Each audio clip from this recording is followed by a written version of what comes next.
সারা দেশে বিচ্ছিন্ন কিছু সহিংসতা ছাড়া শান্তিপূর্ণভাবে চলছে ভোট গ্রহণ। সকালে খুলনা আলিয়া মাদ্রাসা ভোট কেন্দ্রে নির্বাচনে অনিয়মের প্রতিবাদ করতে গিয়ে হৃদরোগে আক্রান্ত হয়ে মারা গেছেন মহিবুজ্জামান কোচি নামের এক বিএনপি নেতা। নোয়াখালীর হাতি দুর্বৃত্তের হামলায় গুরুতর জখম হয়েছেন বাংলাদেশ টেলিভিশনের রিপোর্টার মিরাজ উদ্দিন। সহকর্মীদের তথ্য ও ছবিতে দেখুন প্রতিবেদন। সকালে খুলনা সদরের আলিয়া মাদ্রাসা ভোট কেন্দ্রে অনিয়মের প্রতিবাদ করায় নির্বাচন কর্মকর্তা ও বিএনপি নেতাদের মধ্যে উত্তেজনার সৃষ্টি হয়। এ সময় ধাক্কায় পড়ে গিয়ে মারা যান বিএনপি নেতা মহিবুজ্জামান কোচি। চিকিৎসকরা জানান তিনি হৃদরোগে আক্রান্ত হয়ে মারা গেছে। তবে এই মৃত্যুর জন্য বিএনপির পক্ষ থেকে ওই কেন্দ্রের প্রিজাইডিং অফিসারকে দায়ী করা হয়েছে। আঘাতে আমাদের বিএনপি খুলনা মহানগরীর সাবেক দপ্তর সম্পাদক মহিবুজ্জামান কোচি নিহত হয়েছেন। আমরা অবিলম্বে প্রিন্সিপাল এবং তার সহযোগী মাহবুবের গ্রেপ্তার দাবি জানাচ্ছি। রাজশাহী ৫ আসনের দুর্গাপুর উপজেলায় নওপাড়া সরকারি প্রাথমিক বিদ্যালয় কেন্দ্রে ধানের শীষ ও স্বতন্ত্র ফুটবল প্রতীকের সমর্থকদের মধ্যে হাতাহাতি হয়।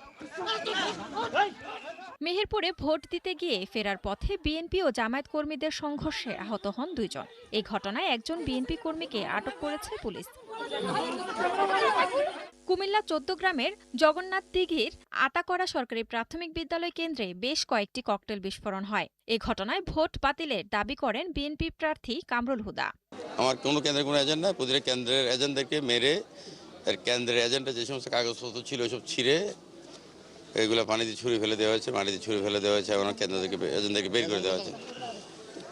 সুতরাং আপনাদের মাধ্যমে আমি দাবি জানাই দুই কেন্দ্র নির্বাচন যাতে স্থগিত করা হয়। মুন্সিগঞ্জ সদরের মোল্লাকান্দি ইউনিয়নের মাঘহাটি গুরুচরণ উচ্চ বিদ্যালয়ের সামনে কয়েকটি ককটেল ফাটায় দুর্বৃত্তরা।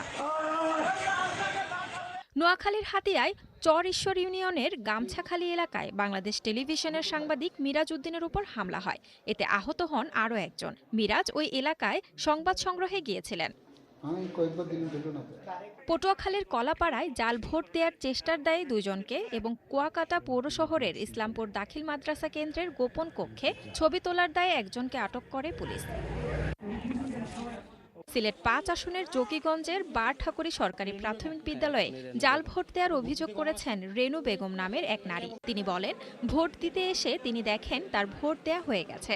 ঢোকার পরে কইছেন আপনার নাম্বার সঠিক নাই, আবার নিয়ে আসেন। আমি আবার নাম্বার লইয়া আইছি। আসার পরেও বলছে যে আপনার ভোট দেয়া গেছে কি।